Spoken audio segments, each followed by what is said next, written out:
Dr. Rowley's Entitlement Delusion, When Failed Leadership Blames the Victims, an editorial by Professor Wall Street. Former Prime Minister Dr. Keith Rowley's recent comments about societal anger being fueled by entitlement represent a masterclass in political deflection and moral bankruptcy. Speaking from the privileged perch of a Bishop's High School alumni forum, Rowley had the audacity to lecture a nation he helped impoverish about their supposed sense of entitlement.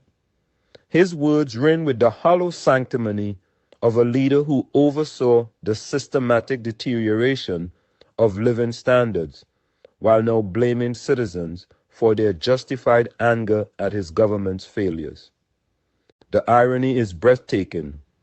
A man whose administration presided over a dramatic increase in poverty now suggests that those struggling are simply too entitled. Sir Walter Scott's words seem prophetic. Oh, what a tangled web we weave when first we practice to deceive. Rowley's web of deception is indeed tangled, attempting to rewrite his legacy of failure as a moral lesson about personal responsibility. Here are 10 reasons why Dr. Rowley's statement is disingenuous and hypocritical. 1. The poverty statistics contradiction. The most damning evidence against Rowley's entitlement narrative lies in the stark poverty statistics. Under his watch, the percentage of black people living below the poverty line increased from 17.3% to 26.3%. A staggering 52% increase. This wasn't entitlement driving anger. It was actual hunger, actual homelessness, actual desperation. When the Kamala Persad-Bissessar government reduced black poverty from 19.8% to 17.3% between 2010 to 2015, were people less entitled then, or was there simply better governance? 2. The elite privilege blindness. Rowley's nostalgic recollections of sharing 25 cents for lunch at Bishop's High School reveal a profound disconnect from current reality. He romanticizes childhood poverty while ignoring that today's families can't even afford that 25 cents.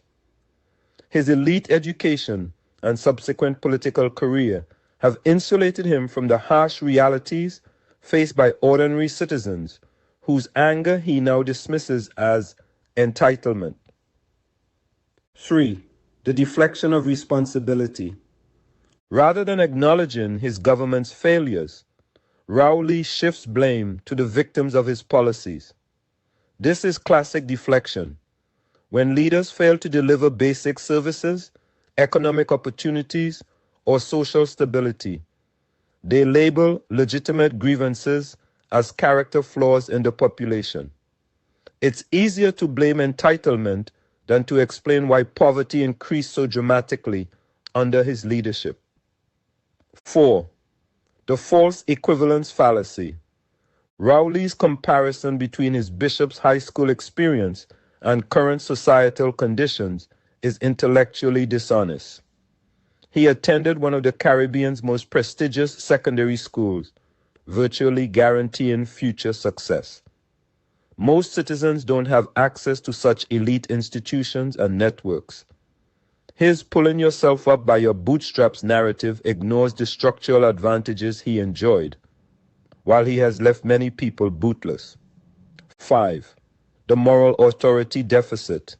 A leader who oversaw the deterioration of living conditions for his people lacks the moral authority to lecture them about personal responsibility.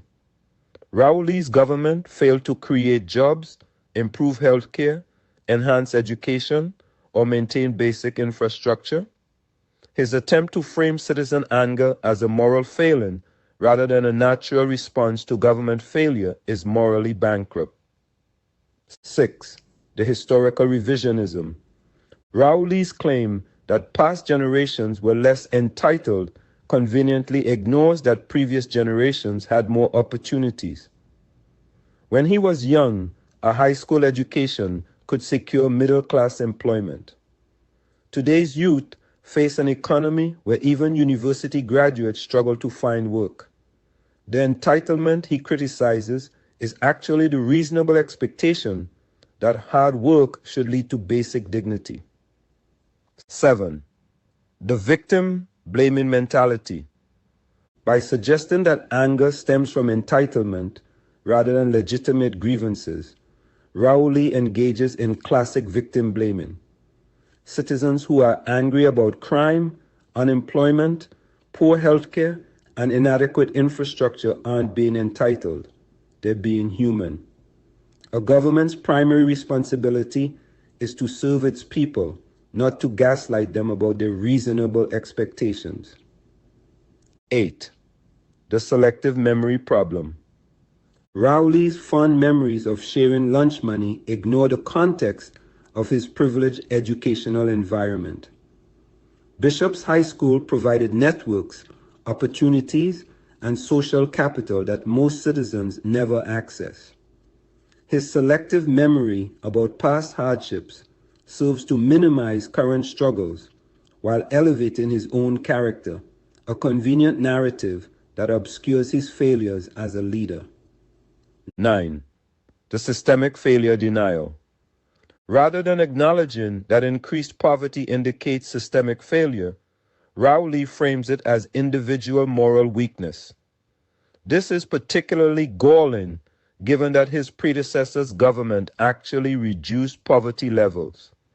The comparison reveals that effective governance can improve conditions, making his administration's failures even more inexcusable. 10. The leadership accountability vacuum. Perhaps most fundamentally, Rowley's statement reveals a complete absence of leadership accountability. Great leaders take responsibility for their failures and work to address them. Rowley instead blames the people he was elected to serve. This represents a fundamental misunderstanding of democratic leadership and public service. The poverty reality check. The statistics don't lie, even when politicians do.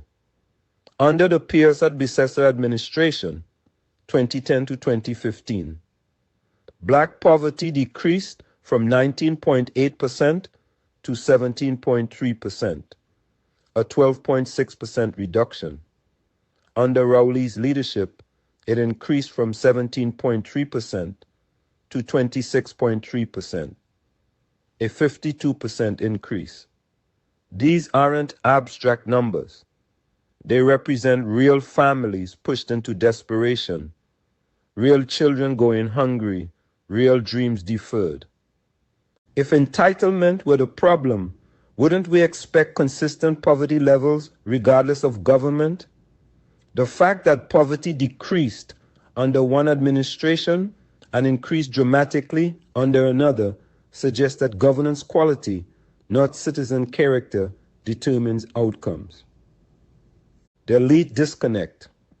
Rowley's Bishop's High School reminiscences revealed a profound disconnect between Trinidad and Tobago's political elite and ordinary citizens. He speaks fondly of sharing 25 cents while ignoring that many families today can't afford even basic meals. His nostalgia for simpler times ignores that those times offered more opportunities for advancement than today's constrained economy. This elite disconnect isn't just about economics, it's about empathy. A leader who truly understood his people's struggles wouldn't dismiss their anger as entitlement. He would recognize it as a natural response to systemic failure and work to address the underlying causes. The moral bankruptcy of deflection.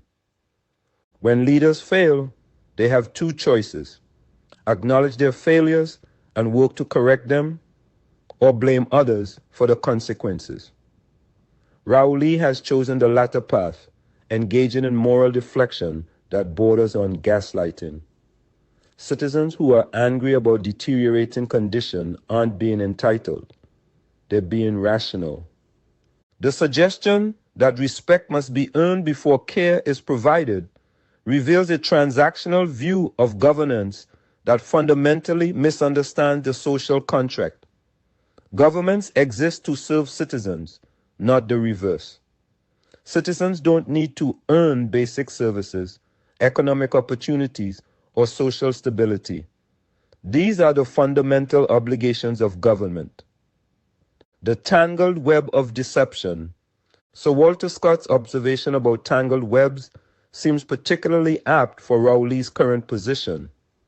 Having overseen a dramatic increase in poverty, he now attempts to reframe this failure as a moral lesson about entitlement. The deception is multi-layered, denying the reality of increased hardship, minimizing the impact of his policies, and shifting blame to the victims of his failures. This web of deception becomes more tangled with each attempt to justify it. Rather than acknowledging that his government failed to create opportunities, Rowley suggests that citizens are too entitled to work for them. Rather than admitting that his policies increase poverty, he implies that the poor are simply too angry about their circumstances. The leadership reckoning. True leadership requires accountability, empathy, and a commitment to serving others. Rowley's entitlement narrative fails on all three counts. He shows no accountability for his government's failures, no empathy for those suffering their consequences, and no commitment to addressing the underlying problems. Instead, he offers moral lectures from a position of privilege to people struggling with the consequences of his failures. This isn't leadership, it's moral cowardice disguised as wisdom. In conclusion, the hollow ring of failed leadership. Dr. Rowley's comments about entitlement and anger reveal more about his character than about the citizens he once served. They expose a leader who cannot acknowledge failure, cannot empathize with suffering, and cannot accept responsibility for his role in creating the conditions he now criticizes. The true tragedy isn't that citizens are angry, it's that their former leader seems incapable of understanding why they should be. When black poverty increases by 52% under your watch, when families struggle to afford basic necessities, when young people face limited opportunities, anger isn't entitlement, it's sanity. Sir Walter Scott's warning about tangled webs resonates because deception ultimately entraps the deceiver. Rowley's attempt to rewrite his legacy of failure as a moral lesson about personal responsibility has created a web so tangled that it reveals the very truth he seeks to hide, that his leadership failed the people he was elected to serve. And rather than acknowledging this failure, he now blames them for their justified response to it. The people of Trinidad and Tobago deserve leaders who serve them, not lecture them about their supposed moral failings. They deserve accountability, not deflection. Most importantly, they deserve leaders who understand that in a democracy, governments exist to serve citizens, not the other way around.